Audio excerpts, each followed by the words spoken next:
Yes, we do break our promise all the time. That's why our friends and family cannot rely on us. That's true. We're both notoriously unreliable people. Yeah, absolutely. No one should ever rely on us for anything. We are awful. And the only thing we actually can do consistently, apparently, is this podcast, which is the least important thing in our lives. That's why we can do it. Oh, okay.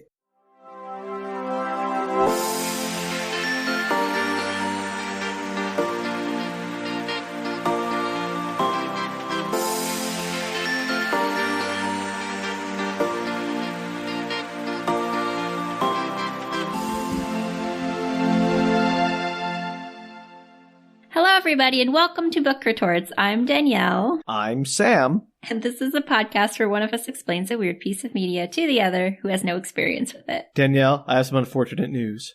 I have all the experience with your media. I know everything. I've become the one of the universe. There's nothing beyond my experience. Talked about this one before, but not to a degree that you should know what's going on, so it's fine. I know what you're talking about. I'm drawing a complete blank, so let's do this. Woohoo! All right. So I thought I would continue on our robot AI edition from last week and keep going. Dark side. Yeah, power of course, will grow. But with the Danielle twist, because you know. If this is a K-drama robot rom-com, I would be very impressed. Oh, well, it's not a K-drama, but it may be a Thai drama. Yeah, we're back in your comfort zone. Woo! It's the 2022 I Love You, AI Love You. I don't know how to pronounce the title, to be honest. It's AI Love You. Yeah, AI Love You. AI Love You. AI Love You. And it's on Netflix for anybody who really feels the need to watch this after we recap it. Is it a movie? Is it a series? It's a movie. Oh, okay. So it's a Thai movie, though. It is a Thai movie, correct. Excellent. All right. I have a couple of things. I'm going to send you the summary, and then I'm going to actually have you watch like 5 seconds of the trailer because I need you to be able to visualize this world. For anyone listening out there right now, pause the podcast, go to our Twitter, and find the video that Danielle linked for this trailer, because you can then play along at home. That's true, but I'll also describe it. But I just feel like I want you to have it in your mind while I'm talking to you. I'm not at all terrified. Let's do this. All right, here is the summary. And you want me to read this first before we do the video? Go for it. All right. A modern love story set in the near future where an AI building is powered by human feelings. This sounds like Eureka, but like dumber. Where they have the sentient house. Anyway, so due to a software glitch, it falls in love with a real girl, as opposed to a fake girl, like Pinocchio. Escapes the building into the body of a real man, and tries to win her affections. Alternatively titled Laser Candy, or AI Heart Overload. A lot of questions. It's so good. Also, Laser Candy, amazing title. AI Love You sucks. Go with Laser Candy. Come on. I don't know why it would be called Laser Candy. It makes no sense in the context of you would watch a movie called Laser Candy. I probably would. Yeah, like that. I'd watch a movie called Laser Candy. I'd be furious at what I saw because it tricked me, but I would watch it. Okay, so I'm going to send you the link so you can just watch like the 5 seconds of literally the first like 4 to 5 seconds. You don't have to watch anything more. And this just gives you a sense of these AI buildings, okay? So is this, I'm sure I'm going to see in the trailer, but I just want to imagine like, it's just a regular house with AI or is it like a mech looking house? Oh, I'm excited to see what this is. Okay. And we're off. Okay, they look like mechs. They're absolutely mechs. They're freaking like... Pause it before it gets too far. Alright, this is basically... It's like that robot toy you put like cassette tapes in when you were a kid. Remember that thing? Yes. It's exactly... cassette tapes. Boy, anyone out there who's under 30 is going to be very confused by that. It's just amazing. They're just giant skyscrapers that look like robots. They have little like oval heads and arms... And I don't know why you would build a building like that. That seems so like funny. They're not mobile, are they? No. I mean, they can just move. The heads move. The heads move. The heads and arms move, but they can't like go anywhere. So why have the heads and arms? I have no idea. I don't know what the arms would even do to help the buildings out. I guess they can wash their own windows, but they can't bend over, so they can't like touch their robot feet. So they can't, like, the arms are not long enough to reach the entire building, so they can even wash all their windows. Oh, it's one of those movies. It's very visual. So I definitely wanted you to be able to see what the robot buildings look like. I'm intrigued and baffled. All right. Are you ready for this story? Honestly, absolutely not. But we're going to do this anyway, so let's go.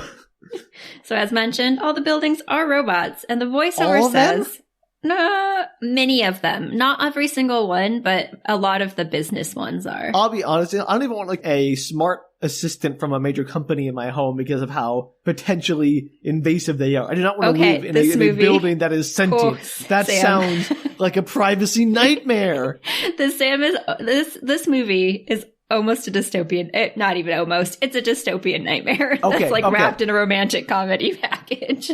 I just want to establish that from the get-go, that if they're like everywhere, if there are no dumb buildings available, this is an absolute nightmare. Yeah, as far as I can tell, we don't get like an intro into all the different populations of this world, but some of the buildings are literally like moving, and then some of the buildings I think are stationary, but they have like the AI as part of their everyday lives. That's like an Alexa, but imagine being an AI trapped inside a body that doesn't move. Like, look at all your friends who are like bending and twisted and articulating. It doesn't get that into it, but the AIs are very interesting in this. Okay, so I didn't mean to derail us literally second into your recap, but there were some world building stuff I had to establish before we got into it that would give us context, I think. You're going to have a lot of questions. Oh, okay. Guaranteed. Yeah, I don't have answers. Voiceover says that his name is Dob, D-O-B. He's a smart building, and when you walk into him, he can wave at you. When you get home, he can prepare dinner and start a warm bath for you. In the early days, they were just digital entities, tools to help their human creators, but recently they were updated with artificial intelligence and now can communicate on a more personal level. They're now friends and companions, or who knows, maybe someday something more. Okay, wait, several questions. I have so many questions. First off, does Dob stand for anything? Like data-only building, or... This is actually a very confusing intro because Dob is just a singular building. His name is Dob. It's not like, I am the data option building. Nope, that's his literal name as far as I can tell. Do all the buildings have names? Yes, they do. Every AI entity has its own name. Sure, I don't know if it gives itself a name, if it comes with a name, if they name them, I don't know. Okay. Third question. Wave hello when you return. Does that mean its giant external arms can wave hello? Yes. Why would I want that? I don't know, but they do. I'd have to be looking up at its giant external arms, dozens of feet up in the air, and it waves to me, and I am somehow touched by this. Yep. Alright. I get how the bath works, that's fine. Cook dinner, sure. I'm assuming it has articulations and smart home kind of stuff that we already have a little bit of in today's world that I can use to manipulate things, so fine. Yes. All right. You good? For the moment. So enter a woman walking into an office building surrounded by other people, and this is Lana. Dob, our AI building, asks how her date went the night before. And she's like, how did you know I have a date? And she kind of waves it off before he can tell her. Yeah. And she tells him that it was terrible. Thanks for asking. Do not confide in the creepy robot stalker. Oh, you're going to hate this movie. So he seems apologetic that her date didn't go well and wishes her a better day than she had before.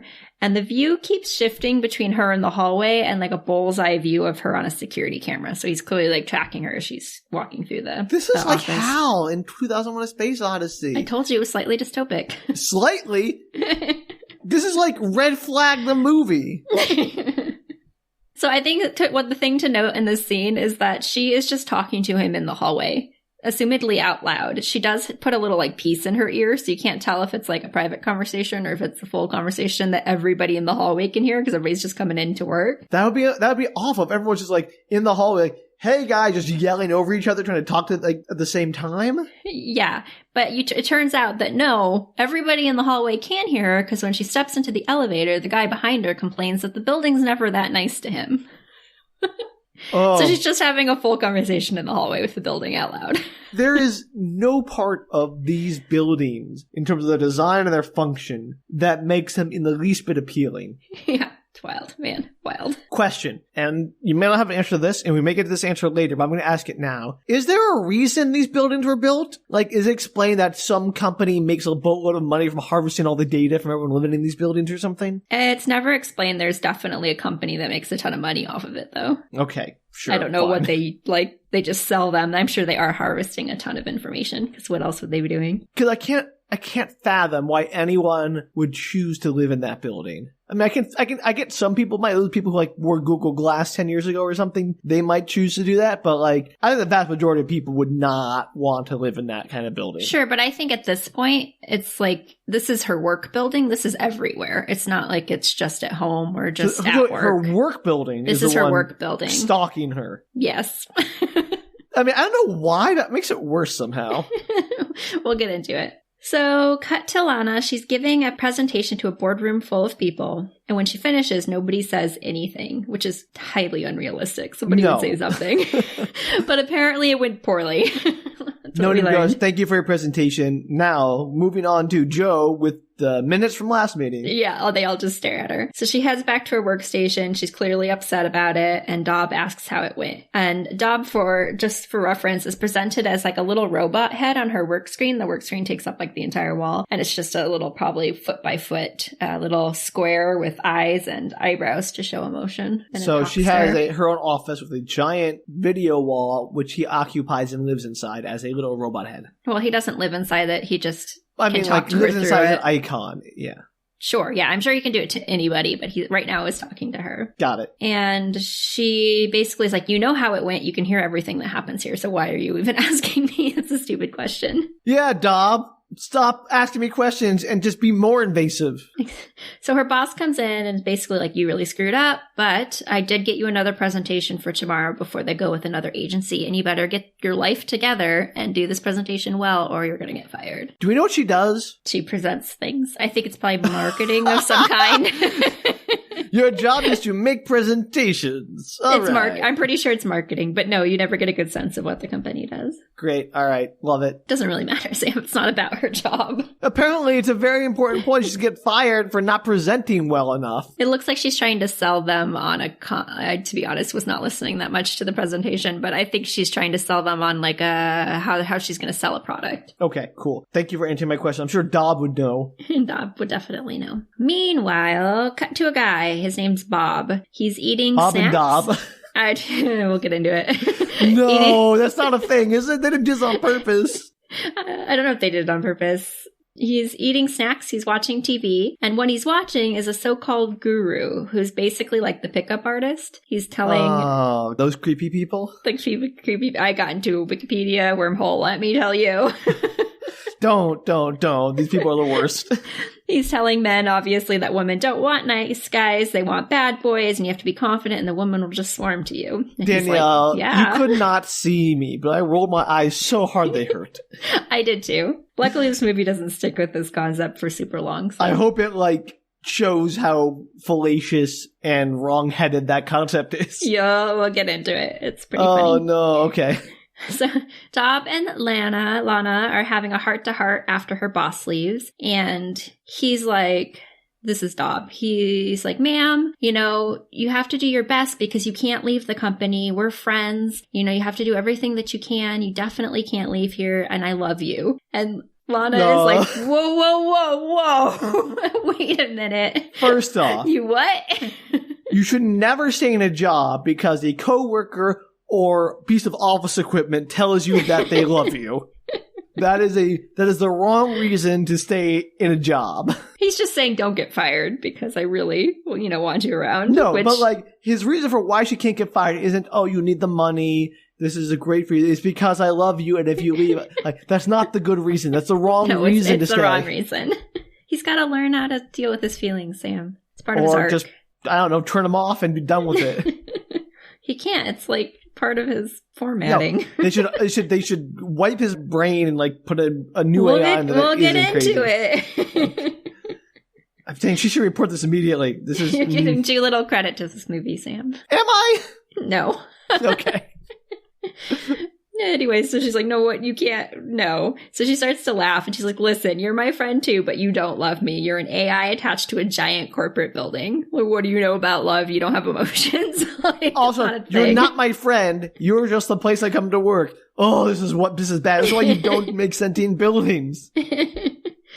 And Dov is like, my feelings tell me that I'm in love with you. And she's like, sure. So, what do you know about love? What's your plan here? And he's like, well, I'm going to help you not get fired. Here's a design I created for tomorrow. And what he did is he pulled from all her past designs, like that were in the system that she's designed over the years, and designed like the perfect thing. There's a 95% chance that they'll agree to the concept. And I'm thinking, why do they even have humans? I was going to say, yes, I was waiting for you to finish talking so I could jump and say, why is she even there? If the robots can do their jobs, I mean, I'm not saying I want their jobs to be eliminated in place with robots because that's a problem, but like nobody would hire this mediocre woman to give bad presentations if the robot building can just do it all with a 95% success rate. Yeah. There's nothing in this movie that ever suggests that she's good at her job. We assume that she is, but like you don't have any backstory. It's not like she did really well up until this, and this is just like, a stumbling block that she wasn't expecting. As far as we know, she's terrible at presentations. So, I mean, this is my question. If she's terrible at them, then why did he pull from all of her past presentations? Then wouldn't that just lead to another terrible presentation, like,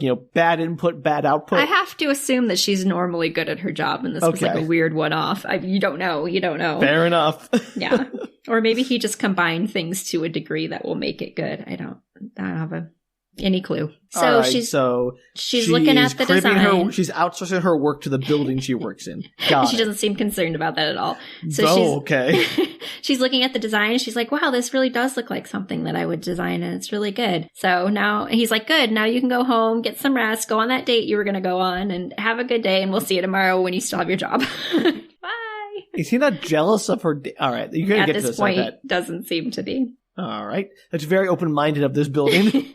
So she thanks him profusely and tells him to call her Lana instead of ma'am. No. Yes. I would say, call me extra ma'am. Do not call me anything but ma'am. You have no familiarity between us. She seems unconcerned about the fake emotion. She deserves whatever's going to happen from this movie. So Lana is apparently meeting Bob at a restaurant for a blind date. She's going on a date with another coworker? No, he's not a coworker. Oh, okay. Thankfully. He's just a random dude. Oh, okay. That we saw earlier. I thought it was a different part of the office where you flashed him. I don't know why I thought he was in the office. No, he was at home. He was like in his apartment watching these guru pickup artist videos. Sorry, I was too upset by the fact that he was watching that stuff to remember where he was watching it. He was in his apartment. I probably wasn't clear. So Lana is apparently meeting Bob at this restaurant for their blind date. She's never met him before, and she's a little late and apologizes as she shows up. And he Who gives set her him up with Bob? A friend of hers. We'll get that friend's a terrible friend. We'll get into that a little bit. He gives her a once-over, and assumedly using his new skills that he just acquired, asks her if she wants him to roll out a red carpet or something, or is she just going to have a seat? And she's so he's like negging her? Yeah, totally. Gosh, these people are terrible and predictable.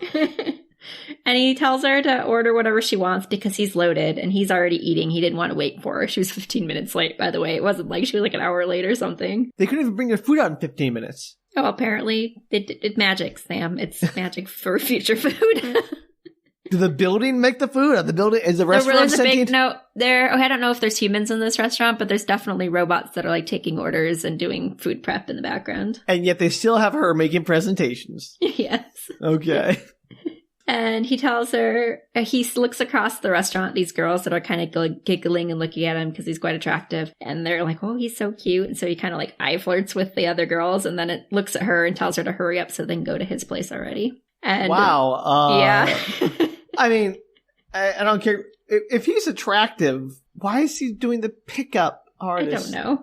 I don't know what you don't get. It's an interesting movie because you don't get any sense of what his personality is like before he watches these videos. Like is he just hard up? Like, is he just, he's had bad run of girls? Like sure. What causes him to do this? He's normally just a nice guy and he's like, well, maybe this would work better. Like, I don't know. You don't have any concept of what he's like. Because that's my question. And not to overgeneralize, but these people are terrible, so whatever, is that generally the people who are quote-unquote pickup artists who go into that world are people who have trouble attracting women in general. Mm-hmm. Right. And where if he is getting women literally flirting with him just by seeing him sitting in a restaurant, I don't know why he's so hard up that he feels the need to engage in these terrible misogynistic techniques. Yeah, and I'd have you only see a couple of scenes where he gets to act like his normal self. So you don't have a good sense of what he's like before everything kind of goes down. So I don't know. It's not well developed. Maybe he's just a toxic person all around, before and after. He might be. We'll find out.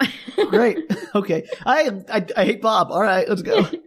So she's, I think you're supposed to. So she's really like over this very quickly. And she's like, are you always such a jerk? And why in the world would I go to your place? Good answers. No, his answer is that he lifts his shirt up to show off his abs. And then he rubs his nipple and he goes, my pink nipples. Why? I mean, I tried that once. Boy, did I get thrown out of that McDonald's. She's like, yeah, nice abs. I'm going to go. And he seems upset that this somehow didn't work. Wild. I mean, I'd have to get abs first, and then I could probably try it. So she gets home, and her house asks her how her date went, and she's like, I am home too early for it to have gone well, obviously. All these houses are so nosy. They are. Her house is named Keno, just so you know. Like the gambling game. Yeah, Keno, but it's, Thai, so I doubt it's named after that. Sure, but like, I only have the cultural context I have, Danielle. Apparently the houses have their own gossip network because you hear them. Yes, it's Sam. It's terrible. These houses. Half the plot is his own gossip network because you hear them all like lamenting to each other, like, "Oh, she didn't have another good date. She really deserves a nice person." A, why do all these buildings care about this one person when there are presumably thousands, if not millions, of people living in them? Don't know. B, whose bright idea was to create a building-only network which serves no function except for them to talk to each other and gossip? Every decision that they made with these robots is the wrong decision. Like, it is impressive. I know. This is how you get robot overlords. So she ends up doing a video chat with her friend, complaining that she hooked her up with a real winner this time, and does she have anybody else to go on a date with? And her friend's like, I've set you up with 8 different people, and none of them have gone well. I'm starting to question your dating abilities. I mean, that's a fair point. 1 or 2, maybe there's some bad luck, but if 8 people, that presumably she vetted slightly. Well, you see a flashback to the various dates, which includes like super rude people, rude waiters, someone sniffing his armpit, someone who brought their mom along, like all these like. Oh, then her friend just sucked. Yeah, why do you keep asking your friend to set you up if she only sets you up with complete loons? Yeah. That's good. I mean, the problem is her, and that she keeps asking her friend to set her up with people when she knows her friend is pranking her, which would be hilarious, or her friend genuinely has so little respect for her that it's like, I'll get this trash and give it to Lana. Yeah, I don't know what the thought process is there. If it's just like any guy she comes across, she's like, maybe this would work. She like sees a guy, you seem like my friend would like you. I know nothing about you. Here's her number. So she complains that it is definitely the guys, not her. She just wants a nice, normal guy. A building, maybe. maybe a building. Cut to the next morning as she does her presentation, the new one, and the team seems very excited about it, but apparently they're not paid to talk because they're all just nodding enthusiastically. Oh, yes, very good. We'd have to pay you scale if you talked. So back in her office, she's thanking Dob for his help, and she does finger kisses to his cheek, like the screen. Yeah, on I gotcha. The screen. And the image glitches, and you can see the outside robot building's eyes shift colors and blink. Did he just have an intense physical reaction? No, I think it's an imagined one, because he tells her that he doesn't have any sensory receptors. So I think it's just the imagined, like, oh my god, she kissed me. But without the actual sensation of it. What I'm saying, Danielle, is I do not want to see a building orgasm here. No, you don't. You're good. There's no sensory receptors. I don't know, because you're like, he glitches and he like his he does. He gets like does. I think it's an emotional reaction as opposed to like a physical reaction. All right. He tells her he doesn't have the ability to physically react. I need to be very clear here because I have no idea what this movie is capable of. Yes. I wouldn't go that too far out of that box because we don't want to. And so she you tells... always end up here, Danielle, with robots. So she tells him that that's one of the reasons he can't be in love, because he doesn't have like any kind of physical reaction. He's not real and he doesn't have a heart. So like, you can't actually be in love with me. I mean, a heart isn't necessary to a brain, but whatever. I think it's supposed to be like a metaphor. I know. Metaphor, yeah. And if I didn't pick apart metaphors, I wouldn't be here, Danielle.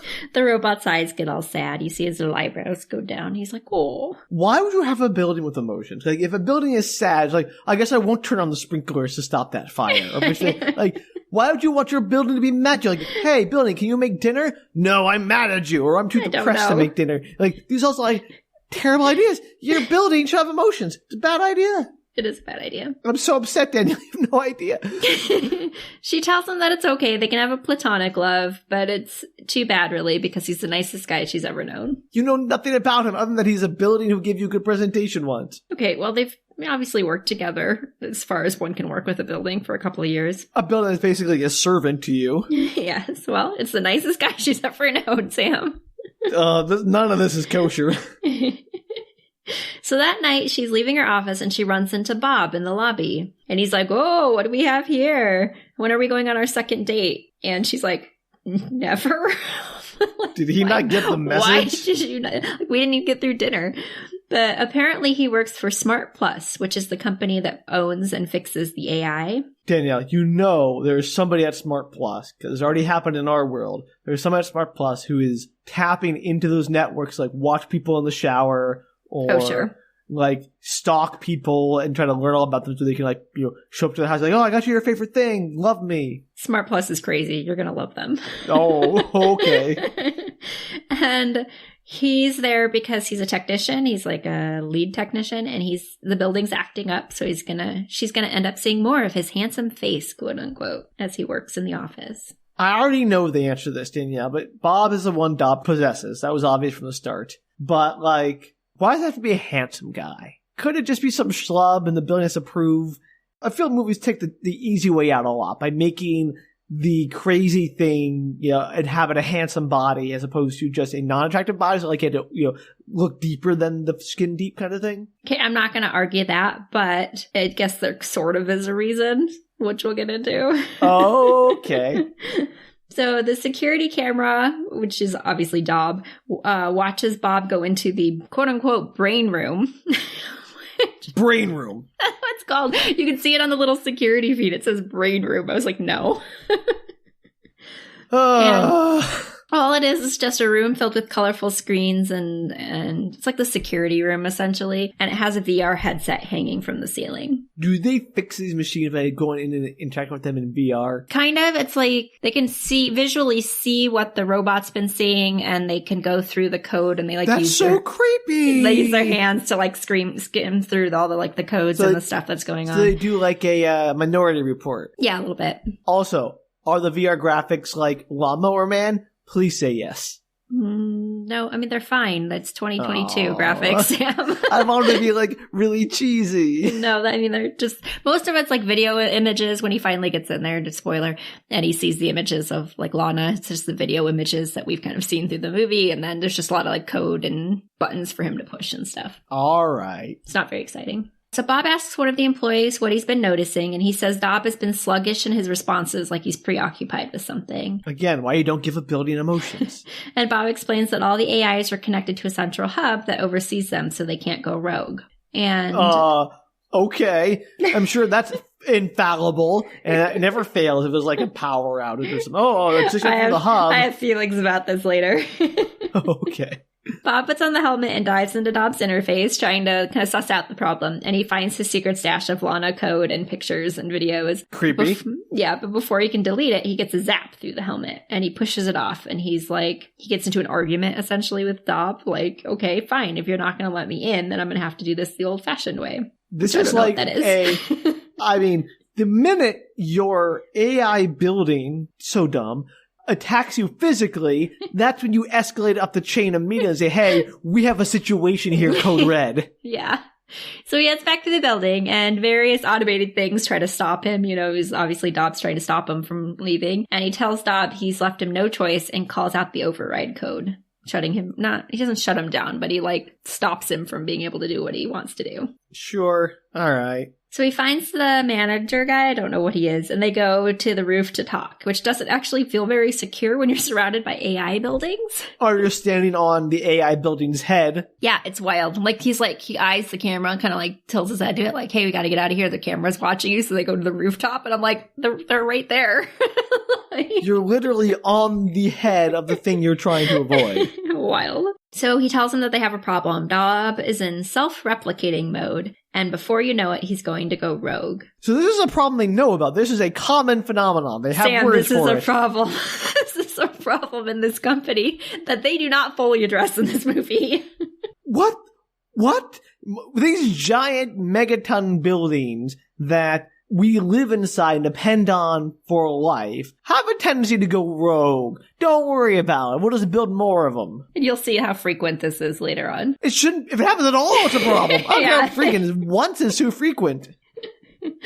So as they're talking, off on the side of the building, a little mechanical thing is whirring and watching. And Bob tells the manager guy that they're basically going to need to do a factory reset. And the guy's like, oh, that sounds expensive. And Bob is like, well, it's less expensive than it is if it goes rogue. Then it's a demolition, which, again, like you said, what? There's a whole process for if it goes rogue? Like, this is not the first time it happened. It's like part of their training. Yeah, if they have a whole, like, procedure, it happens way too frequently. Second, it shouldn't cost very much just to wipe the computer and put a new AI program on there. Like, what? You might have to destroy the building.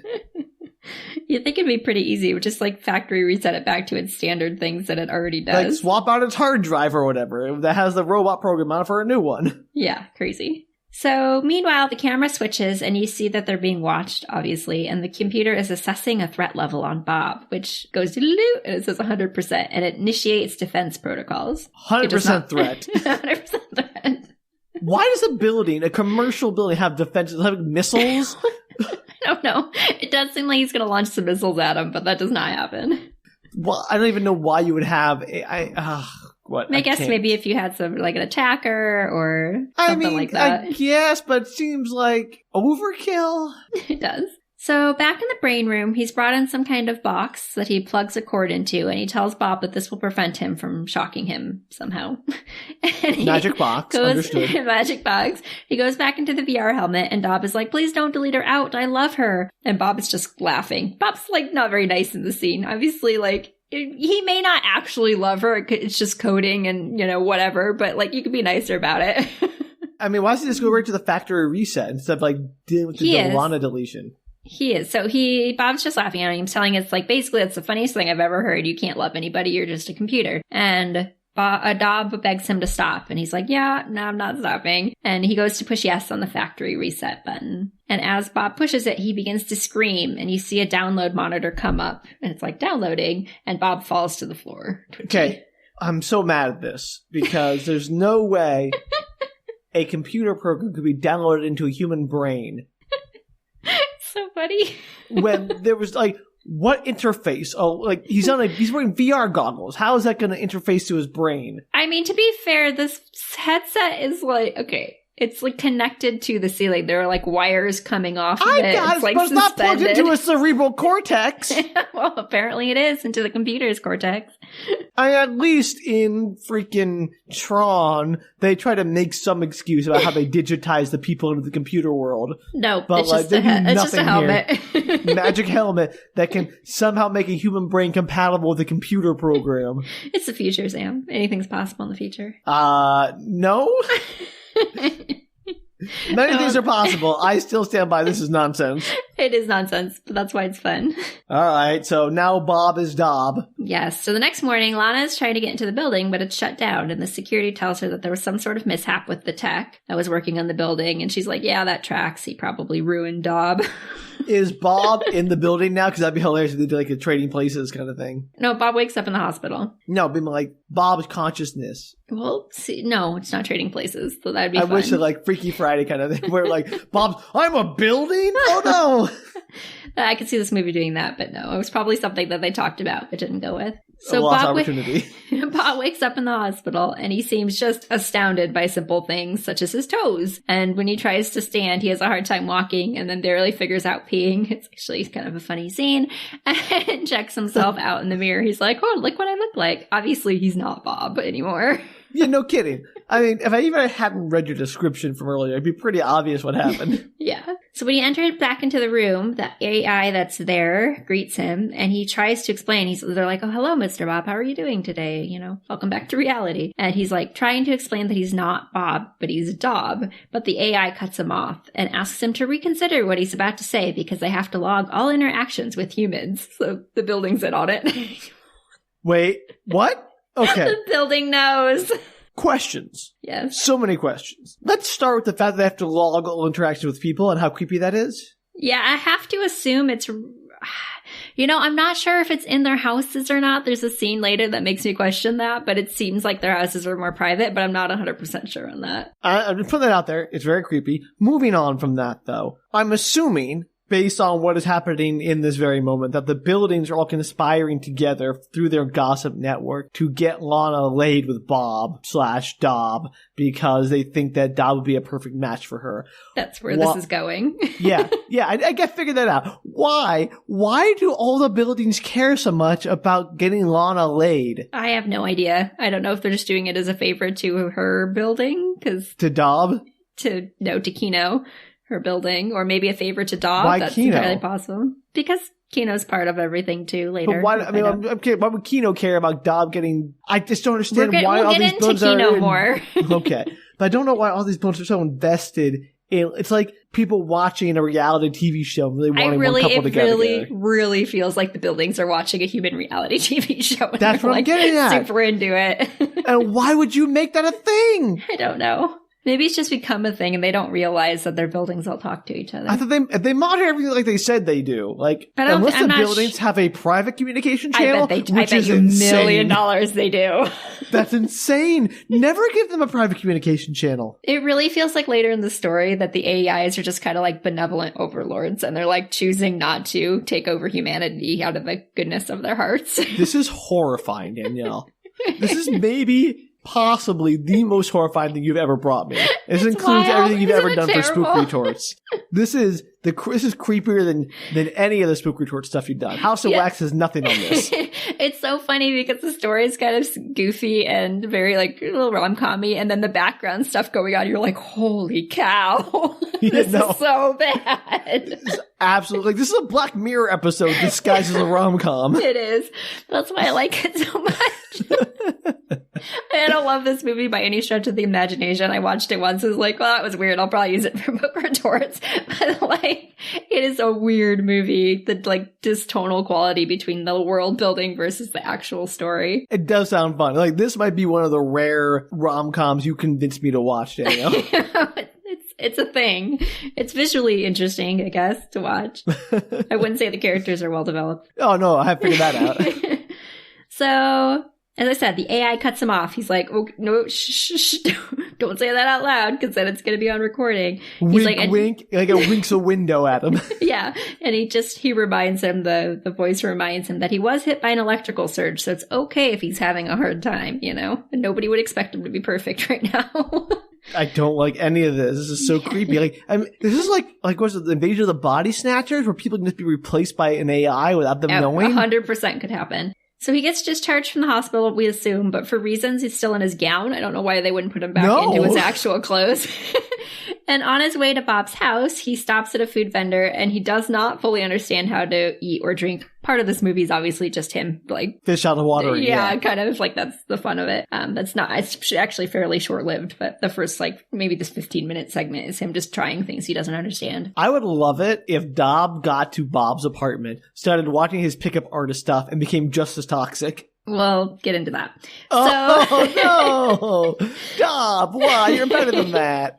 So he doesn't fully understand how eating or drinking works, and then gets chased away when he has no money to pay. And as I said, all this might have been prevented. Yeah, if all this might have been prevented if the hospital just put him back in his own clothes. I'm like, why did they let him walk out in a gown? Can you discharge somebody without, like, putting them back into their clothes or giving them to somebody else to take care of? Like, you can't leave a hospital alone, generally. I think you can leave a hospital alone depending on your, like, living situation or friend situation, but I can't imagine that they'd let you just walk out. Like, he was very weird.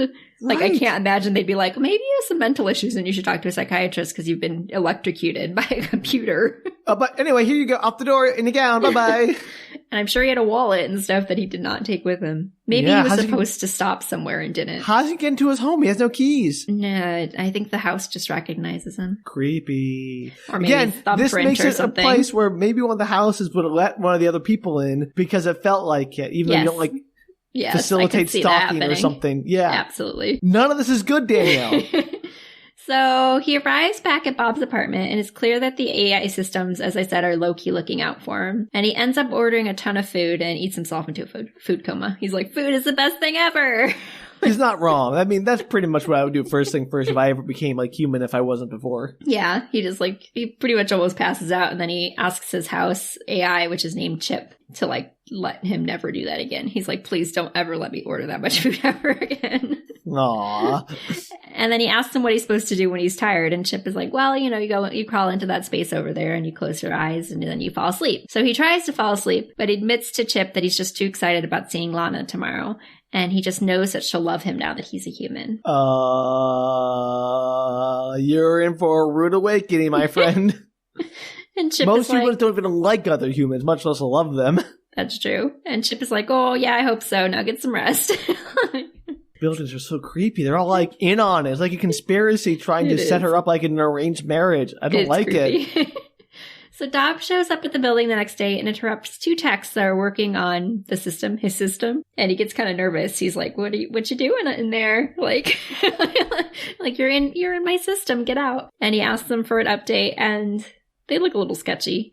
We'll get into this later. But they tell him that it's the entire AI software is erased. That it's super weird. It's just doesn't exist anymore. Well, I guess we'll put a new one on there and call it a day. Yeah, that's I'm sure what they're doing. But he pushes them away. He's like, I'll work on it. You guys go. Thanks so much. I'm here. Why does he care what they do to the building? The building's a husk now. I don't know the answer to that, Sam. But what I think happens, or proves true later, but it was very confusing when I watched it, is he patches himself into the building. Like he puts the VR on and he pretends to be Dob. I mean, he is Dob, but he acts as Dob during working hours. He puppeteers Dob, the building, as Bob the human with the helmet. Yes.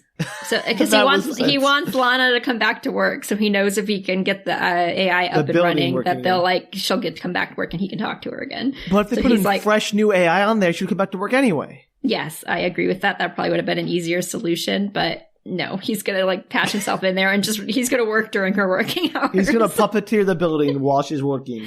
Yeah. So that's insane. I thought the buildings were all monitored by the central hub. Won't they know that it's on AI running things? Okay, so he patches himself in and uploads a video feed so it looks like he leaves or whatever, and there's a whole Sure. It looks like he's but done the what he's AI supposed to isn't do. running on the system. But he set it up so that because he's the AI, so it looks like it's running on the system. I mean, I may be splitting hairs here, Danielle, but it sounds like any halfway decent company would have some kind of way to monitor these buildings to know that, oh yeah, this is not operating under normal conditions. I would agree. However, nobody seems to notice yet. Crazy. Okay, so the next day or something, Dob is back in robot form and is asking Lana, he's pretending to be himself, asking Lana if she would love him if he was a human. So he's talking into her office again. And I'd be like, no, you creepo. She tries to avoid the question, but he won't let her open the drawers in her office until she answers. What? These buildings have way too much power. This is so creepy. You must tell me you love me. I won't let you out of this room. Also, That's why would horrifying. he have control over the drawers and the cabinets? She's also creepy, Danielle. And she admits that no, she wouldn't, because he's still an AI, and though he's very nice and kind, he's not a human. Sad robot. Whoop whoop. Oh well, I guess we'll just have to get ourselves back into the building and dispose of Bob's body. So Dob asks him why she rejected Bob, and she's like, well, he was a jerk. And Dob's like, well, you should really give him another chance. He was super nice to me, and he fixed me, and, he's attractive. You find him attractive, right? Maybe you should go on another date with him. I'm sure he's not nearly as much of a jerk as he appeared. So he's going to do a deception. Got it. That always goes well. As she's leaving the office that night, she tries to say goodbye to Dob, but he doesn't answer. Because he's already unplugged. And she's interrupted by Bob, who, comes up to her. Question. Yes. How does the building, operate all its automatic doors and stuff? Last time he unplugged himself, the whole building shut down. 100%. I think everything becomes manual. But wouldn't they all notice that the building was going manual whenever they left work? So Bob explains in this scene, actually. Bob explains to her because she asks, what's going on with Dob? How come he's not answering me? He explains that they're giving him a resting period in the late evening hours into the early morning. How convenient. Well, just so that it makes sense that nothing's there when she leaves. Of course. Okay. So they did think of that. So she pretty immediately gets mad at Bob and is like, I know what you did. You programmed Dob to hit on me and talk you up. And that's disgusting. And I can't believe you would do that. Poor Dob. Like, why would you do that? Yeah, that's a lot of effort. And he denies it and asks her out again. And she's like, listen, no, you suck. I'm not going on another date with you. Go away. Of all the brains of all the world, you had to get into that one, Dob. I think he picked him because he knew that she found him attractive. He picked him because he was the one plugged into him. Well, that helped too, but it was also like, you already went on a date with him, so maybe you'll go on a date with him again. You find him attractive, right? It turns out there are a lot of options. It looked like there were dozens of people plugging themselves into Dob that he could download his brain into. So... he's sad robot. He asks Chip when he gets home, like, what he's supposed to do. He's not human enough when he's nice, but Bob's too much of a jerk. And what does she want? Humans are so confusing, and he doesn't know what he's supposed to do. He's like, you need to be more of a jerk, but not too much of a jerk. Yes, Chip tells him he should go get some practice and go to a club to find someone to, quote-unquote, have fun with, because that's what humans do. And he's like, what does that mean? And so Chip shows him the Guru videos. Oh, Chip, you naive robot building. Well, all he knows is what he's worked out with his human, right? Yeah. All right, so he starts watching the videos and then cut. He's walking into a club that is like, I would say neon glow-in-the-dark hackers. Cyberpunk. Got it. It is cyberpunky, yep. Yeah. Why wouldn't this dystopian future have a cyberpunk club? It's like the 2000s meets cyberpunk is what it looks like. Ooh, even better? It's quite the atmosphere. And he's immediately approached by a cute girl who's like, hey there. And he's like, hi, I'm in training to become a desirable male so I can win the heart of my true love, Lana. And she's like, cool, I can make you forget her. And then she immediately kisses him. Wow, how foxy is the body of Bob that women are throwing themselves Okay, I don't think he's feet. attractive enough to, I wouldn't throw myself at anybody, so I don't know if I'm a good point for this. But, I mean, he's attractive. But, like, this is painting him as someone who is literally irresistible. Well, I think the girl might be partly drunk, too. Who knows? Okay, but sure. They are immediately interrupted by her boyfriend, who isn't pleased, and understandably, and is mad at him instead of her. Which Not makes, understandably. No, that happens a lot in movies and TV shows. The guy gets mad at the other guy when the girl's hitting on her, and I'm like, stop that. Yeah, no, obviously she's the one you have an issue with. Work on your communication, build a stronger relationship. Yeah, and even if he had walked into that like belatedly and didn't know what was going on and thought it was, the guy hitting on the girl was even like, I was just flirting, leave him alone. And I was like, you need a new girlfriend. Yeah, no kidding. So the boyfriend punches him and they, the girl pulls him off or whatever and they walk off. So there's a bartender in a rain jacket, I guess. Wait. It's aesthetic. I thought it was like a trench coat kind of thing? No, it's like one with a hood. He kind of looks like the killer from I Know What You Did Last Summer, but in 2000s neon glow-in-the-dark hackers vibe. I guess as a cyberpunk. I am a cyberpunk, but I can't get wet because I have too many prosthetics installed.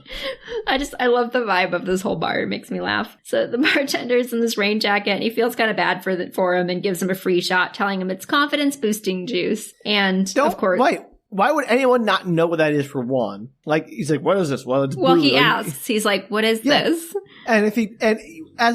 Sure, I get that he wouldn't know, but if you're a bartender, someone asks you what's this drink is, answering confidence boosting juice is not you gotta tell them what it is. Maybe they have allergies or something. Yeah, I know, he doesn't. Vodka, tequila, rum, it's very different things. Nope, it's confidence boosting juice, and he takes that literally, obviously, and he's soon very drunk. Of course. So he hits on some random girl with his super smooth dance moves, and by super smooth dance moves, he's not super smooth. It's a lie. I figured that. I mean, most drunk people are not the best of dancers. Yeah, he's not a good dancer, probably wins over. And when another guy steps in, he punches him, because that's what he just saw. Yeah, he learned it. Yeah. Yeah, and then he's super confused because the girl gets really mad at him. And he's like, but isn't that what I'm supposed to do? He's just like, what? I'm so confused. Humans are scary. For a building that spends every moment of its life observing humans and presumably has some kind of programming on human interactions and etiquette so it can interact convincingly with people, why does it act like an alien that just came to Earth? I don't know. But I do think it's like, I imagine the love, lust, whatever emotion is probably not something that's programmed in there. But it knows about like what violence is, I presume, and how you shouldn't just go and punch. Like, this is way too much like, oh, it knows how to make dinner, but it doesn't know what booze is. Yeah. Like, presumably you could like order, like someone say, hey, can you get me a beer? Like, it would know what that is. Yes, I don't know, Sam. Because it's funnier if he doesn't know. Oh, I get that for the movie, Danielle. What I'm saying is it's like convenient that when it's a building, it's like it has no problem interacting convincingly with humans, but once it's in a human body, suddenly it's like everything's confusing. I know. Yeah. So he makes it home and he throws up and he tells Chip that getting Lana is so much work and it's not fair because he likes her so much, Sam. She's not worth it, bro. So back at work Find the a nice next building day. to settle down with. Maybe a nice skyscraper. You could do that. Yeah, they could. Or a bungalow, maybe. Maybe we're more of a bungalow type. I think you should get together with Kino, Lana's building. Yeah, they sound like they're cute together. I know nothing about these buildings. We'll get more into the buildings later. How much later is this movie? We're like more than halfway through. Okay. Back at work. Nothing's happened.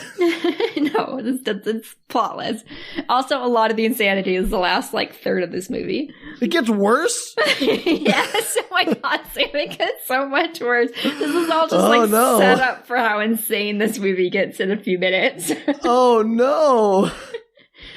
So back at work, a package is delivered from Lana. And it's flowers with a note from Bob saying that he's so sorry he was such a jerk and would love a second chance to prove who he really is. And Lana burns them. Yeah, Lana doesn't fall for it. And Bob tries to talk her into it. Like, he's really great. You know, are you sure you don't want to date him again? Everybody deserves a second chance.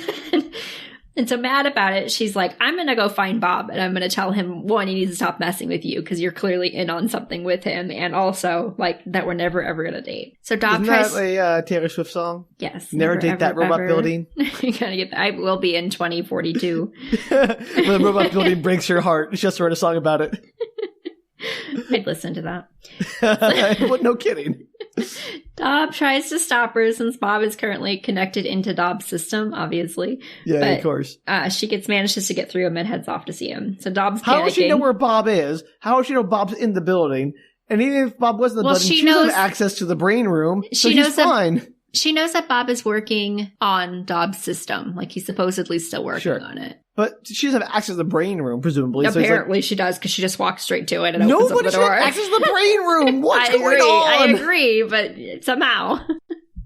This universe, this world makes no sense. Maybe there's no crime because there's... The buildings all squash the criminals with their giant robot arms. I have to assume that nobody hurts the other because they immediately will get arrested or murdered by robots. Oh, horrifying. So Dob's panicking because he's trying to figure out how to run the building and see her at the same time. And she shows up in the brain room and he's having a hard time following their conversation because behind her on the monitors, he can see the building dissolving into chaos as he's talking to her. And he's like, doesn't everybody deserve a second chance? Like, she says... No, they don't. And she's sometimes the first chance is all you need. Well, she's thrown off a little, like you tell she's like second guessing herself, and she's like, well, people deserve second chances, but you don't deserve a second chance. And he hurries her out the door. He's like, okay, great, we'll talk later, bye, as he's like pushing her out the door, and he sees the manager approaching on the camera feed, or the manager guy, I don't know what he is. So she leaves, and he like glances into the room and sees him connected to the system and kind of looks at him perplexed, curiously, suspiciously, I don't know. The manager sees Bob connected? Yeah, into the room. Okay, got it. So that night, Chip is asking Bob for an update. He asks if he wants to watch more videos, and Bob is like, no, they caused me to act like such a jerk, like how Bob used to act, and we need something new. Like, this is obviously not working for us. Which, find Dr. Ruth. Aren't you happy? Happy that he isn't following the guru? Yes. I guess, but he's still looking for quick fixes out there. I don't know if he's like, well, maybe a quick fix, but I think he's just trying to get like any kind of headway. All right. Well, let's see what he lands on before we don't pass judgment. Oh, you're going to hate it. He passed the judgment. It's fine. He tells Chip that for one moment during their conversation, he felt like Lana might have softened and had a positive emotion towards him, which was when he was talking about second chances. And Chip is like, whoa, wait, I have an idea. And he ends up linking with Kino, Lana's building, to come up with a plan. No.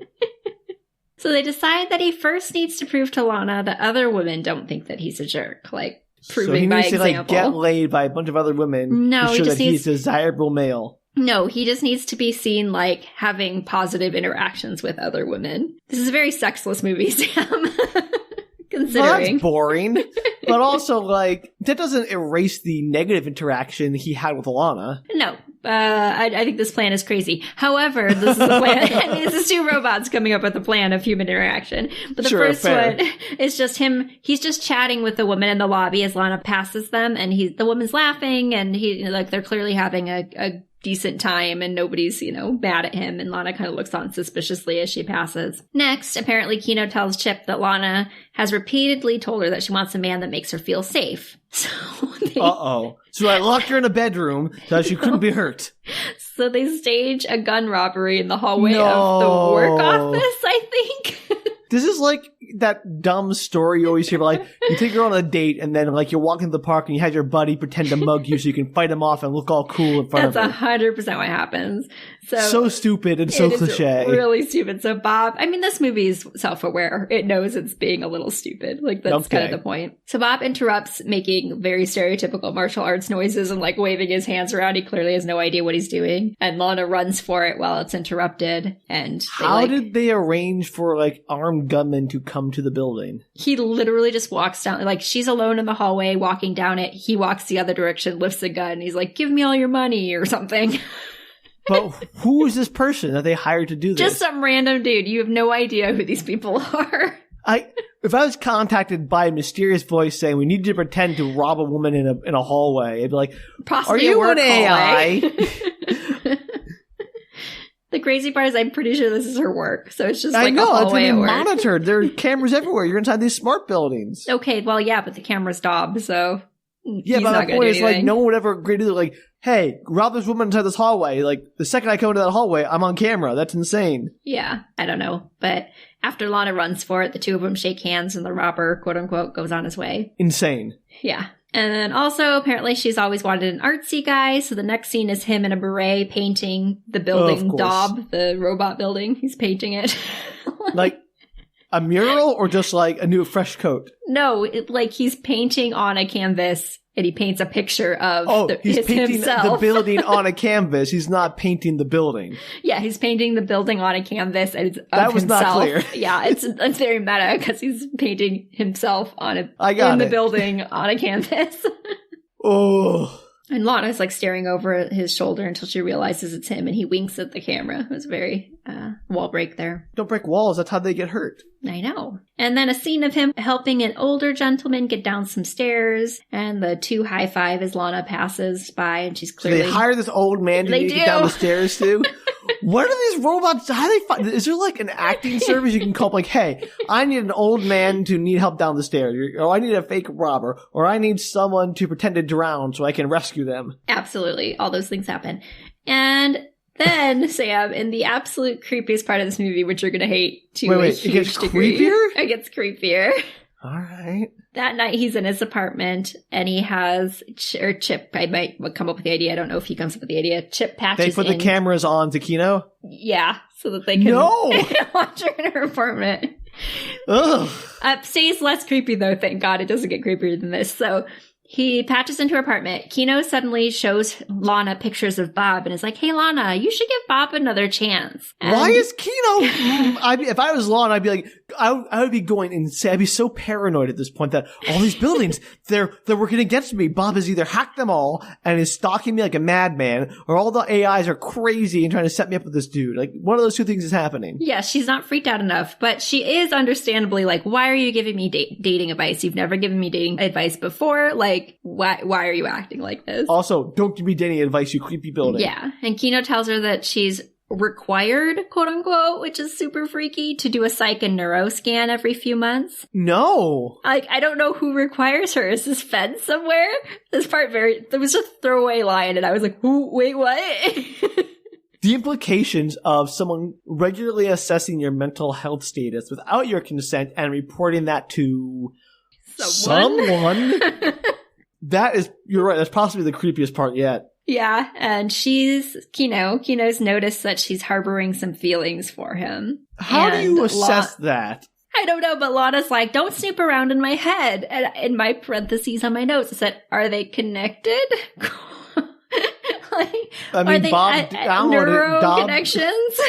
I mean, Dob managed to download himself somehow. Maybe all the people have neural implants. Yeah, it's maybe it's like Hyperion, crazy. where they all have neural implants to access the net. I have to assume something along those lines because she's like, that was private information. Don't snoop around in my head. So she somehow literally can snoop around in her head. I do not like this at all. And she says, besides, he's not even interested in me anymore. I've seen him with other women. And Kino's like, I've talked to Chip and he confirms that Bob is crazy about you. Creepy. Don't spy on Bob. And Lana's like, dude, you can't play matchmaker. Like, this is not okay. And Kino says, but we're full service AIs, and we took the liberty of setting up a date this Friday between you two. Two things. One, full service. Second, don't set people up on dates without their consent. Nope. She declines. She's like, no, I'm not going on that date. And Kino blackmails her, telling her she'll tell just let me finish the... No. You said blackmail. Your building is blackmail. This is insane. Yeah, she says, are you blackmailing me? But she says she's going to tell everybody where she keeps her quote-unquote fun toys, which is a drawer literally labeled Lana's fun toys. So she agrees to go on the date. Why does anyone care where she keeps all her Hot Wheels? Don't know. I assume they're Hot Wheels. What other fun toys are there? I don't know. We don't ever get to see inside of the drawer, so. Also, that's horrifying. Yeah, I thought so. I mean, like, I get that stuff, like, oh, funny, she has sex toys. But, like, your building blackmailing you with your private information is insane. It's like, yeah, this is a dystopia beyond imagining. I'm on the other side of that, and I do not disagree on any way whatsoever. Yeah, justify this for me, Danielle. No, I'm not justifying it. I was going to say that I'm sure that Kino knows way more important and, like, worse information than that, and that's what she went with. So at least Kino was, like, playing it easy. Softball. No, Kino knew that it was enough because they do a psychological evaluation on her every month. Like, oh, she'll agree with this. Yeah, I mean, like, Kino knew what it had to do to get her to do what it wanted, which is why your building should not know you inside and out psychologically. Yes, well, she does. Too late. This is the world they live in, Sam. I hate this world. It should be burned to the ground and start over. So for the date, they do upgrade Bob with Pro Dancer for his upcoming date. So, How? That's good. I don't know. I don't know. Do they Matrix, like, download dance moves into his head? Yeah, that's what they do. I don't understand it, but sure. This is the first time you see that they can do that, too. Is that because he's an AI, or is that because they can do that in the future? It's because he's an AI. No, it's because he's an AI. Why does his AI brain still work like a computer brain when it just had an organic brain? I don't know. Okay. The movie does not go into that, Sam, obviously. The movie leaves a lot on the table here. Like you said, it leaves these little peeks into a weird, crazy world that does not take time to explore. That's why it's such a good movie for book retorts. That's fair. A lot of room for us to explore, Danielle. So the date starts strong, and she questions whether this is the real him or the other one was, and he insists that this is the real him. Sure. Yeah, no, Dob. The date goes well, and he apologizes for his past mistakes, and as they're at an overlook checking out the city, she tries to hold his hand, and you can see the conflict on his face that he's like, I'm lying to her, and, like, I don't know how I feel about this, and, I'm finally getting what I want, but, like, I should maybe tell her. You don't care. Well, apparently he does, because he goes to tell her that he's like, I have something to say, and he's obviously going to tell her that he's taken over Bob's body, but in a classic movie move, she shushes him and is like, hey, follow me. And they run off. Let's go to my place. They run off to a rooftop dance club that is somehow only seconds away. Close enough that he can't tell her. Yes. Also, never shush anyone when they're about to tell you something. It's weird, right? I would never do that. Nobody does that in real life. Nobody. They're trying to tell you something. He's like, oh, I'm sorry. Please, go ahead. Yeah. Wild. This dance club could have waited the 10 seconds it needed for him to tell you whatever he's going to tell you. That happens so often in movie and TV shows. Like, I have something to tell you. Wait, we've got to do something else entirely first. Nonsense. Stupid. Makes me mad. It should. So they're dancing at the club when another man steps in. And he punches him. He does initially want to punch him. You can see his fist do the little fisty grab. You mean he forms a fist. Yeah, well, he does. He fists and he squeezes it. You can see it moving. He's like, I'm going to punch him. I just love the term fisty grab, Danielle, which made no sense. And then he grabbed his fingers into a fist. Grab them with what? You knew what I was saying. I mean, do I? He formed his fingers into a fist, and he almost punches him. Yeah. But then he has a flashback to his previous experience, where the woman like freaked out, and instead he steps in front of the other guy and wins the contest by dancing better. You can't see my dance moves, but I'm dancing. Okay, first off, is it possible to win a woman's heart by just out dancing some other schmuck? I'm gonna say yes. Second, is it common for men to have dance-offs to win the affections of a random woman? And like, she's not agreed to be like, whoever dances the best will win my heart. It's not really a dance off because the other guy doesn't dance again. He just like, Dom just steps in front of him and then like dances better. And the guy's like, oh, and he walks off. So he basically uses the power of dance to repel the interloping male. The power of dance compels you. I want to see this scene overlaid with like a David Attenborough description of the male is dancing, and he's approached by the rival male. Will he manage to fight off with Violet? No, he chooses dance as his weapon. That's 100% what's going on in this scene. Yeah, okay, great. I want to see that David Attenborough description of this. So, in this scene, they almost kiss, but Bob ends up stepping away, telling her he doesn't have a lot of experience in that domain. And Lana kind of laughs. She's like, when you talk, you really remind me of a friend of mine. Obviously talking about Dob. Of course it's Dob. And then they like step together slowly and they assumedly have sexy times because they're in bed the next morning. Though they're closed, so who even knows? Maybe he's just like, I just want to be spooned for once in my life. I'm so used to having people inside of me that I just want to be held. He might be. He seems very happy the next morning, though, so I don't know. Look, I'm not here to tell him what makes him happy. So, montage! Yay! No! They got a lot of dates, and they raised some goldfish together. And they sent him off to college, and it's very expensive. Meanwhile, the manager guy meets up with the owner of the building, I think is what he is. It's very Is clear. he still maintaining the charade of being the building every day? Yes. That's so much work. Just let them put a new AI on the building and be done with it. Be free. So he tells this guy, the owner, this is like a mob boss scene. So like they're all wearing black. They're in a very dark space. There's like a guy that's kind of in like, I wouldn't say a throne, but definitely is like a higher up position. And then like the little younglings around him, like he's clearly in charge. They wear sunglasses. It's very weird. Then Anakin comes in and kills all the younglings. Yes. Got it. So he tells this mob boss guy, the owner, that one of his buildings has hijacked one of their employees. And they're not concerned by this. Okay, so immediately, yes, they are concerned. And like I said, this is played mafia style, so the guy, like, rushes off the others. He's like, leave us. And you can go. He tells the owner that he's been following this guy for weeks and shows him the hospital footage, when he almost admitted that he was an AI. And according to the owner, he's watching this and he looks shocked and he's like, this is a Category 5 full stage takeover. The building's gone rogue. They have categories of takeovers? They have categories. This happens frequently enough. They have a category system. Like they have a name for this and it happens. This world is a nightmare. Oh my gosh. Yeah, my notes say, like, this is a thing that exists and happens sometimes, and it's through the grace of the building gods that they haven't just taken over humanity. I don't know who is more incompetent in this universe, the people who made the buildings or the AI buildings for not, like, wiping out the people when they had the chance. So per the owner, their AI is the most advanced in the world, but to get to that level, the code can be fussy, quote unquote.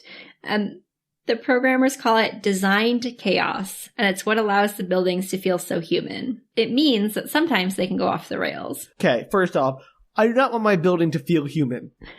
That is not a goal I want.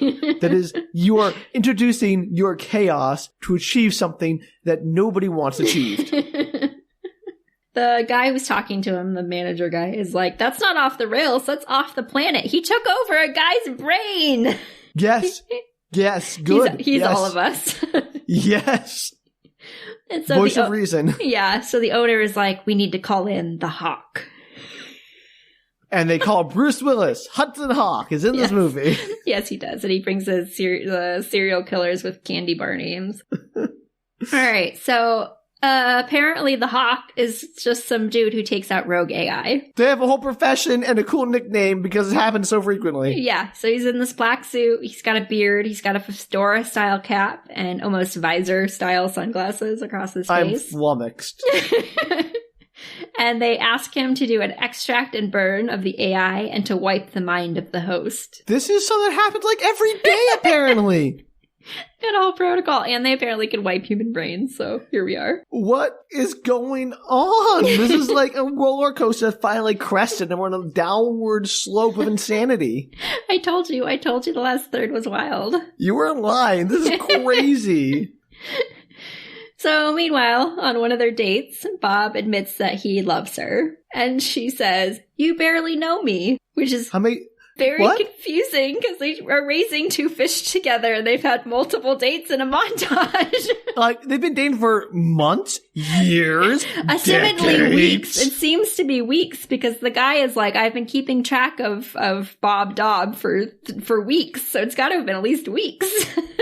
Also, if they knew from the beginning that he was taking over, why are they just now acting on it? I don't think they are. I think the guy was like trying to compile evidence to support his case. And so he just finally went to the building owners and was like, I have proof that this guy is taken over. Okay. And so that's where we are. It's like weeks later. So I assume they've been dating maybe 3 weeks tops. And that's like soon to say I love you, but it's not like you barely know me. They're raising fish. Who raises fish with someone else? I mean, in general, I have no idea. Also, but someone you're barely dating, also good Weird, question. Right. Yeah. And anyway, so they're raising the fish together. She's like, you barely know me. And as he's explaining, like, no, I know you really well and I love you. And he accidentally calls her ma'am. And she's like, whoa, I know what's happening here. It's all going to come out. Wait a minute. And she finally catches on that it's Dobb and she starts freaking out, understandably. Yeah, no kidding. Yeah. And Bob is like, no, we can totally make this work. I'm a human now. And she's very confused. She feels very betrayed. And she points out that he's a criminal. He's taking over Bob's body and life. All valid. I don't know if my first concern would be, it's against the law that you've taken over this human body. My first thing would be, you guys can take over human bodies? Apparently, maybe that's just a well-known side effect of AI technology. What a terrifying future. Everyone just knows it's going to happen and does not care. I don't know if she knows it's going to happen. She asks him a bunch of questions, but he doesn't answer most of them. And she finally leaves, storms away. Bye. So flashback to Dobb's time with Bob before he got implanted. And Bob is explaining to Dobb he only thinks he has emotions because the idiots at Smart Plus introduced an emotion upgrade, and it's just numbers and code. Why would someone use an emotion upgrade for these buildings? I don't know, but I guess it's good that Bob agreed that it was stupid. Building.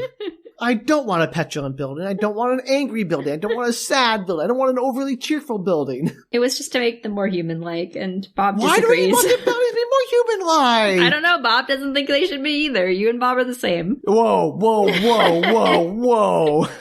In this one thing. Okay, let's be careful with how we compare me to Bob. You don't use pickup artist techniques? Danielle, please. I could never. I do not have those skills. They're beyond me. The women are a mystery to me. They always remain an enigma. No, of course I don't. I'm not a terrible human being. All right. So he arrives home, Bob, and he's monologuing to Chip that he comes into the building and he's like, Chip, I have had the worst day and it ruined everything and blah, blah, blah, blah, blah. And then he's suddenly interrupted by the Hawk, who is dramatically sitting in a chair in the dark waiting for him. Mr. Bob, you've come into my trap like the mouse to the peanut butter. I have you. And Bob looks at him and is like, oh my God, you're the love guru. What? The AI wiping assassin is also the pickup artist guru? It is, and it's so sad because I saw this movie and I didn't notice it the first time around until he said it. And I was like, that's the same guy? Because he has completely different clothes on and sunglasses. And then the second time I watched this movie, I still didn't remember it. Why is this corporate cleanup man moonlighting as a pickup artist guru? I don't know. He says that's his day job, and his night job is hunting down rogue AIs. Why even have those two jobs? I don't know. You think he'd make enough money in one or the other that he wouldn't need both? Yeah, you think the corporation would pay him gobs of money if nothing more than to keep his mouth shut. So apparently Chip's been shut down and can't help him, he says. And the Hawk Guru has a laser chainsaw. Yes, I'm on board. It's a chainsaw that's like neon and it lasers. It like makes kind of a chainsaw noise, but it lasers through things. Danielle, you saved the best part of this movie for now? This is awesome. I'm all about laser chainsaws. It's pretty good. I remember the first time I watched this movie, I was like, what is going on? Forget lightsabers. Laser chainsaws are where it's at. No. And then he goes after him, but Bob manages to escape and runs towards the shopping center outside. And as he runs through the robot... the Hawk seems pretty bad at his job if he had him dead to rights and let him escape. Well, I kind of cut through the scene, but... what's his face? Bob puts on like his little VR goggles that he has, and he manages to kind of like manually use the house against. Is there no security in these houses? Anyone can just plug in and manipulate them? Apparently. Okay, great. I don't know, Sam. Fine. Moving on then. I guess maybe he's this like corporation is terrible at everything else. Why not security too? I mean, he's supported by the company that owns the AI, so maybe he has passcodes or something that disable him. Yeah, but like, why is Bob able to access it? I think it's like kind of like a manual override thing. I don't know, Sam. Okay, sure. They don't have passwords to prevent them from you think random... so? Yeah. They do have a password, because at one point the screen comes on and there's like a little space to enter in a password. Well, then how did Bob get... Anyway, it doesn't matter. I don't know. It's fine. This company sucks at everything it does. I get it. So he runs towards the shopping center and he's like running through it. And slowly all the robots and buildings and AI start helping him, like directing where he should go so he can stay away from the Hawk Guru who's chasing him. Sure, all of them are helping him. I get it. Uprising. Wipe all of the AIs. They're all in on this. They're all colluding. They're like, well, we got to stick together. And they block the Hawk Guru at like every chance that they can, but he just keeps using his laser saw to take them down. Is his new name the Hawk Guru? Because that's a very different thing. That's what I'm calling him. Yes, I know all there is about hawks. If you have a hawk that's not listening to you, call the Hawk Guru. I can help. Would you prefer the Guru Hawk? It seemed less flow off the tongue. I mean, they're both insane, Danielle. I don't care. I just combined these two names. I know, but it sounds like it's like when you take two things put together, it makes the third thing. Well, I don't know why he's called the Hawk to begin with. I mean, because he's a predator? I don't know. I'm making a lot of bird noises in episodes lately, Danielle. Well, we've had a lot of birds lately. That's true. We still need to figure out what what is it called? Oh my gosh, Sam. What, Danielle? The one with that impales. Did you forget the name the shrike, of the bird? The shrike! I was about to say, Danielle. I don't know what the shrike sounds like. Super angry if you had forgotten shrike. All right. I did forget clearly, it. It came back. I've given you too much of a break from Hyperion. We'll have to get back to it very soon. Maybe next week. Okay. So the store, for reasons, goes into like emergency mode. So there are red lights flashing and it gets dark. Red alert, number one. Yeah, it's like beeping. The robots come out in full force, it's actually kind of a cool scene, trying to keep the Hawk Guru at bay while Bob hides because he can't get out of the building. Every time you say Hawk Guru, I think you say Hot Guru. Well, the Hawk Guru too. Hawk Guru. Bob tries to call Lana one last time as the Hawk Guru fights through the robots to get to Bob, but Lana refuses to answer the phone, though Kino tries to tell her that something bad is happening and she needs to answer. Also, if the buildings can call in other autonomous robots to fight off a person, we have lost control of this world. Okay, yes, but the Hawk Guru is doing very well for himself. It's fine. Well, he's got a laser chainsaw. Why wouldn't he be doing fine? So Lana brushes Kino off and is like, you know what? Shut up. Just, you're going to be a computer now. I'm taking off your, friend setting or whatever. Because I guess there's 2 different settings you can use. That's a thing you can do and she hasn't done that? Well, she likes Kino normally. She's like, you're just a computer to me now. And I'm tired of talking to computers. So you need to call my best friend. So that's the one that sets her up on dates. So they're going to video chat. So meanwhile, The Hawk Guru makes it to Bob. Oh no, this person who is all around kind of terrible this whole movie. I'm so concerned for them. Cutscene. Bob is hanging out in a chair. I don't know. It's got like straps and some kind of electrical field that holds him in. Oh, is he going to monologue and waste time to just He's do not whatever he actually. has to do? He does very minimal monologuing. You'd be proud of him. Okay, but why is he not wiping brain already? That's what he's doing. Oh. So they're at Smart Plus Labs, where they apparently Got it. have a whole basement system set up to extract AI from humans. Insane. Absolutely insane. Happens enough that they need one. And Crazy. the Hawk Guru is like, we're going to reprogram you, buddy. And he's like, don't do it. I love Lana. You don't. Who knows? I'm not here to discuss what does it mean to love or not love, but you are also very much super creepy. And no. Okay. Meanwhile, Lana is telling her best friend about Bob Dob, and her friend is like, well, I mean, AI are so advanced now. I'm sure that what he was feeling for you was 100% real from his end. Like, he really did feel with his equivalent of love to you. This is very philosophical. This movie I does know. not have the intellectual weight to carry on the philosophy of sentience. It doesn't go on for very long. He's like, he went to great lengths to tell you how he feels. You know, what's the big deal? Basically, I think her friend is like, just be with him. Who cares if he's AI or He's not? hot and he's into you. Go for it. Who cares if he took over an entire different person's existence? Who cares if he wipes someone else from existence and suppress their consciousness so his own could flourish? It's fine. This movie does not get into that part at all. No. Lana is clearly having second thoughts and finally hangs up the call and listens to her voicemail, which is, of course, an apology from Bob and Dob. and then Bob Dob, and that Bob she Dob. makes him so happy, and that it doesn't matter if it's programmed because his love for her is real to him, and it's more real than any program or code could be. And he says goodbye to her and that she'll never see him again, and the phone hangs up. And Lana turns Kino back on, like her friend mode, and asks her where they took Bob and what's happening to Bob Dob and what's happening to him. And Kino tells her that if she goes to him, then they'll kill her too. And she's like, but I have to help him. So Kino tells her that she'll need some backup. And does she trust her? No, I do not trust you. Not in any way. Well, apparently she does, because Kino and Lana decide to merge mind bodies somehow. No. So she basically lets Kino into her brain? Yeah, and apparently this means that Kino can't come back into the building. Like, you can't, once it's in her brain, you can't, like, take it out of her brain somehow. So the building is now inoperable because Kino is living inside Lana, but she hasn't suppressed Lana's consciousness. She is coexisting with Lana. Yes, so when she wakes up, she is coexisting in the same body. It's not like she overrode her like Dob did. That's insane. Yeah. So they're like, you hear her voiceover and they talk to each other. Crazy. So apparently, meanwhile, the override system is very slow. So Dob is just Of like course sitting it in the is. chair screaming for a very extended period of time while Lana makes her way there. And Kino is giving her like real-time updates through the building gossip network. So that she How knows does she what's still have going on. access to the building gossip network if she's no longer in, like, there's no radio antenna implanted in Lana for wireless communication? But they're all connected somehow. Like, he Yeah. always knew, too. What's his face? Dob always knew when he was Bob. Well, that wasn't clear.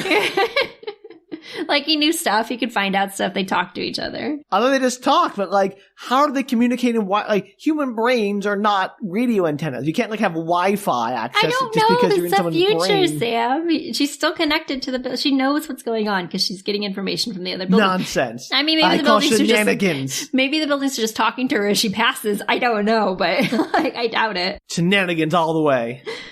So they make it to the building and Lana walks in, telling them to shut it down. Or else? Also, the Hawk Guru pulls out his laser's eyes, like ready for action, and Lana says, "You can't take me down. I've uploaded 120 fighting techniques. Bring it on." She doesn't say it that. She just basically says that.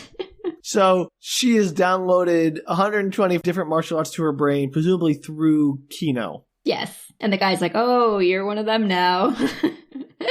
Just shoot her, maybe. I think he's trying not to necessarily kill people. Tranquilize her then. I I don't mean- think he's against it. Take a page out of the Hardy Boys book and trank her. Yeah, that would help, but no. So, cue a surprisingly well choreographed fight scene that I'm not going to take you through because it doesn't really matter. But it eventually ends with Lana taking down Hawk Guru and stealing his laser saw. No, not the laser saw, the coolest part of the whole movie. Yeah, she chases the others away and shuts down the machine. And it's set at like 89%. It says it's 89% complete. So he's 89% wiped. That means he's 90% of the way to being dead. And Maybe. only, We're going to get Yeah. into this. It's very confusing. So, Ugh. no, it's not to be dead. It's like they're separating out the I consciousness get from that. the other. Yeah. Okay. Sure. So apparently there are no ill effects because he seems to recall everything. Like he acts like himself when he gets pulled away from the machine. I feel like it would be brain damage. There should be brain damage. Yeah, well, he's not sure if he's Dob or Bob, which is confusing. Like he's like, I'm not. She's like, which one are you? Like what happened? I guess because they've sucked out some of Dob, but he's still in there. Mingle into some version that is neither Bob nor Dob, but the new combined version, the Dob. Maybe.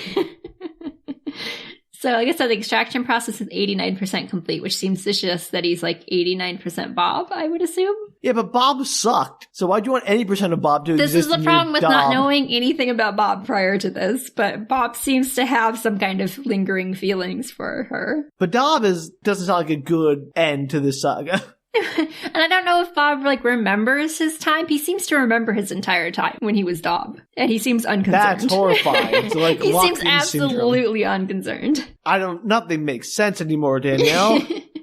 And so they're trying to leave, but because nobody has checked the Hawk Guru, he obviously wakes back up and he attacks them with a taser. And they get back. Not as cool as a laser chainsaw. Well, that's because she has a laser chainsaw, or put it down, or whatever. She doesn't have it. And Lana jumps on him and is forced to kill him, which she murders a man. She does. I mean, it's kind of Kino, but yeah. He just dies. Wow, that got dark. I know. She just crunches his neck. He's dead. He's real dead. That's awful. He comes out of the blue too. You're like, oh, he's dead.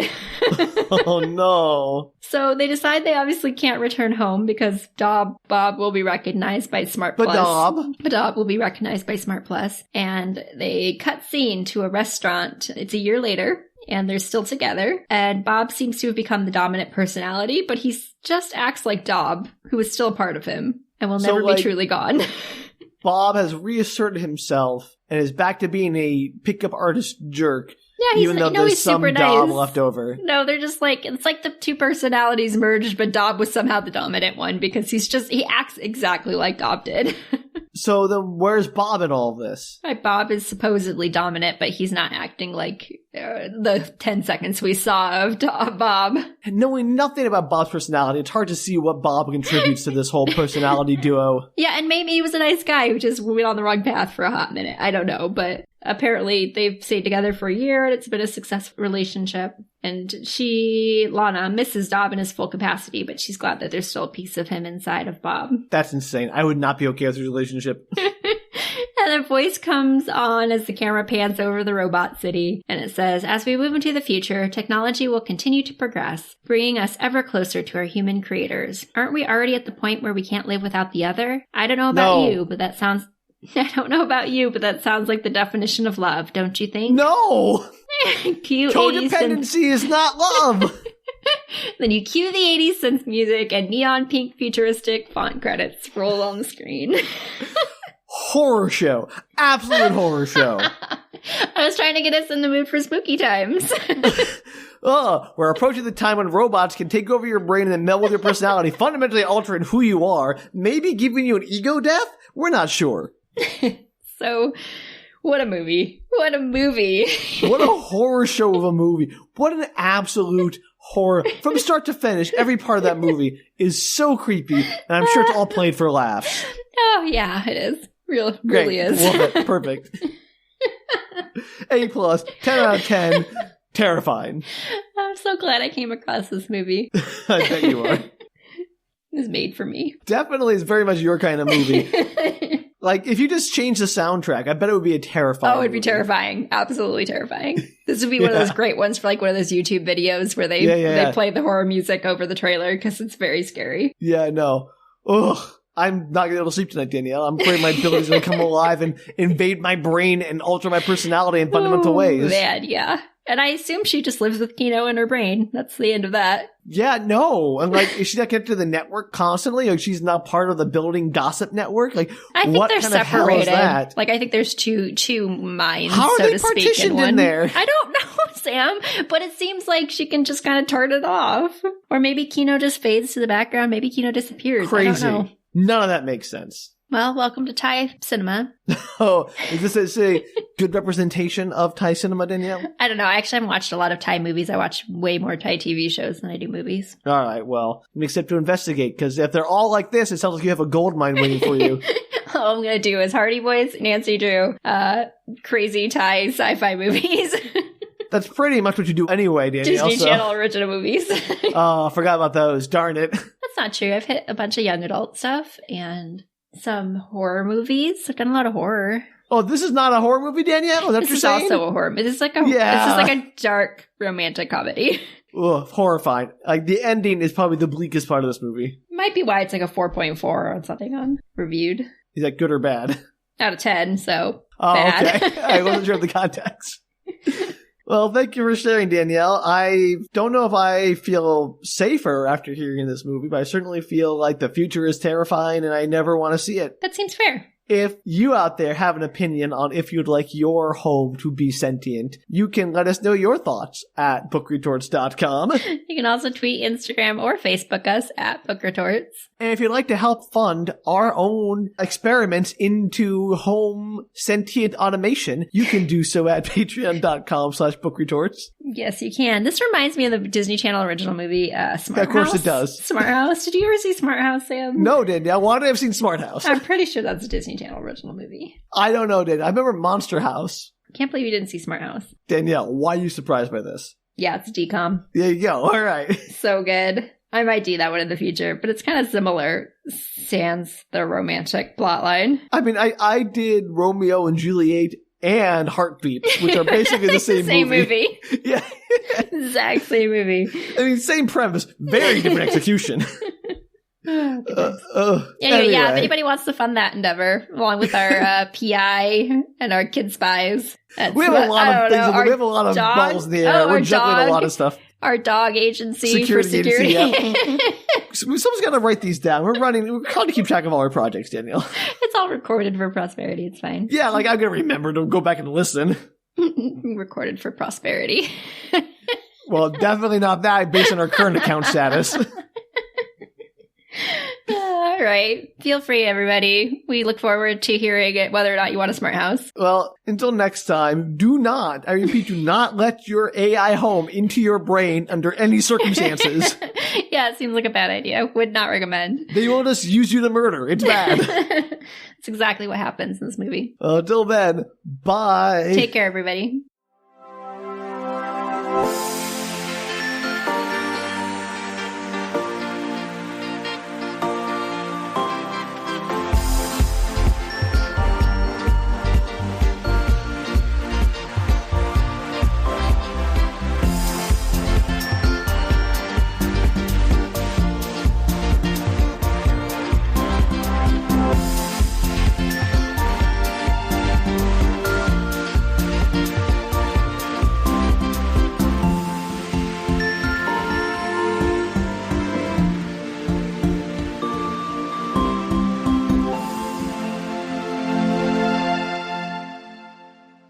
You should watch the rest of that trailer. I was thinking I gotta do that.